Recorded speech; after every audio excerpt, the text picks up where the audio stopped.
औज़ुबिल्लाहि बिस्मिल्लाहिर्रहमानिर्रहीम। अस्सलाम वालेकुम दोस्तों, वसीम राजपूत लाल आइट्स ऑनलाइन में हाजिर खिदमत है।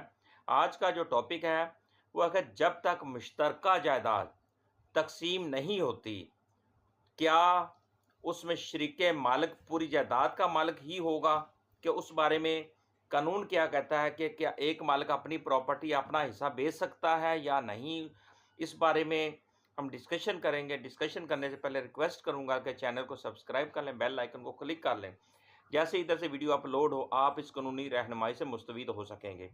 अब दोस्तों लेक्चर की तरफ आते हैं। ये वेरी इंपॉर्टेंट टॉपिक है। ये हर घर की कहानी है। देखें, जब कोई मालिक दुनिया फ़ानी से रुखसत हो जाता है, प्रॉपर्टी का जो मालिक है, प्रॉपर्टी का जो ओनर है, प्रॉपर्टी का जो मालिक दुनिया फ़ानी से जब रुखसत हो जाएगा, घर का जो सरपरस्त है दुनिया से जब चला जाता है, तो वो जो प्रॉपर्टी बचती है 5 मरले, 10 मरले, 1 कनाल, 2 कनाल, जितनी भी सोन, उस प्रॉपर्टी के जो मालिक हैं, उसके जो वारिस होंगे, विरासत हमेशा बाद में होती है। जब असल मालिक की डेथ होगी और प्रॉपर्टी ओनर की डेथ होगी, उसके वारिस जो होंगे वो उस प्रॉपर्टी के वारिस बन जाएंगे और वो उस ज़मीन के चप्पे चप्पे पर सभी मालिक होंगे। अब फ़र्ज़ करें एक शख्स दुनिया से रुखसत हो जाता है, उसके 2 बेटे 1 बेटी है, तो वो उस प्रॉपर्टी के तीनों ज़मीन के उस प्रॉपर्टी के सारी प्रॉपर्टी के वो तीनों बराबर इक्वल मालिक होंगे। मसलन ज़मीन के चप्पे-चप्पे पर मालिक हो। अब ये नहीं होगा एक भाई ने आधी ज़मीन कब्ज़ा कर ली, दूसरे भाई ने आधी कर ली और बहन फारग होगी। एक एक शख्स के 5 बेटे हैं, 6 बेटियाँ हैं। अब वो सारी प्रॉपर्टी के वो सारे के सारे मालिक होंगे। अब ये नहीं होगा एक कहता है जी ये प्रॉपर्टी आधी मेरी है, आधी पे कब्जा कर लिया, एक ने आधी पे कर लिया, एक ने आधी, एक ने ऊपर वाला पोर्शन कर लिया, एक ने और बाकी उसमें से 2 भाई 2 बहनें फारग होगी।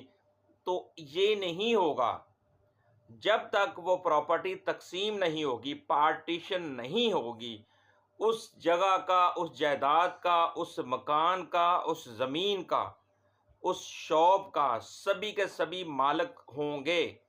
हर शरीक जो होगा प्रॉपर्टी का, हर भाई बहन जो होगा वो पूरी प्रॉपर्टी के मालिक तस्वर होंगे और कोई भी अपना हिस्सा यानी कि अपने मालिक अपने भाइयों की या बहनों की शरीके मालिक की इजाज़त के बगैर अपनी प्रॉपर्टी को नहीं बेच सकता। क्यों? अगर 5 मरले का घर है, 5 बहनें हैं और 7 भाई हो जाते हैं, तो वो क्या कैसे होंगी? उनको आधा मरला भी नहीं आएगी। अब इसका हल क्या होगा? जब तक अदालत फैसला नहीं करेगी, उनमें तकसीम नहीं करेगी, उस वक़्त तक उसका जो स्टेटस होगा वो सेम बरकरार रहेगा, उसमें किसी किस्म की अदल-बदल नहीं हो सकती। अब इस तरह का जो सीन है, वो फिर अदालत उसको तकसीम करने के बाद जो उनका हिस्सा होगा वो अदालत में वो अपने चेक वसूल कर लेंगे। तो अदरवाइज़ अगर वो प्रॉपर्टी पार्टीशनेबल हुई, अगर वो तकसीम उनकी हो सकती है, अगर 10 मरले का घर है, 2 भाई हैं, 3 बहनें हैं, अगर वो पार्टीशन हो सकती है, तो फिर मुमकिन है कि वो अपनी अदालत उनको ऑर्डर करके बज़रिया बेल या लोकल कमीशन भिजवा के वो जो पार्टीशन बनती है उसके मुताबिक कर दे। अगर सभी बहन भाई उस प्रॉपर्टी पे एग्री हो जाते हैं, ठीक है जी, ये आपका ऐसा ही है, आपका ऐसा ही है, इसके साथ पार्टीशन हो जाती है या पंचायती वो फैसला कर लेते हैं, बाद में वो अपना प्रोसेस कंप्लीट कर लेते हैं, तो फिर वो अपना हिसाब सेल कर दें, बेच दें। हाँ, अगर कोई शख्स तकसीम जायदाद, अगर एक प्रॉपर्टी के सारे मालिक हैं, एक वो थर्ड बंदा किसी एक वारिस से, एक शरीक के मालिक से प्रॉपर्टी उसकी ख़रीद लेता है, 1 मरला 1.5 मरला, कल को उसका फ़ायदा नुकसान ख़रीदार का होगा। इसलिए कहते हैं मुश्तरी होशियार बाश। मैं जब भी लेक्चर देता हूँ मैं तफसील से देता हूँ ताकि सुनने वाले को, क्योंकि जो लेक्चर सुन रहे होते हैं बेचारे मासूम लोग होते हैं, उनको कानूनी रहनुमाई नहीं होती, इसलिए मैं तफसीलन बताता हूँ। तो लिहाजा हर शरीक के खाता पूरी जायदाद का मालिक होता है।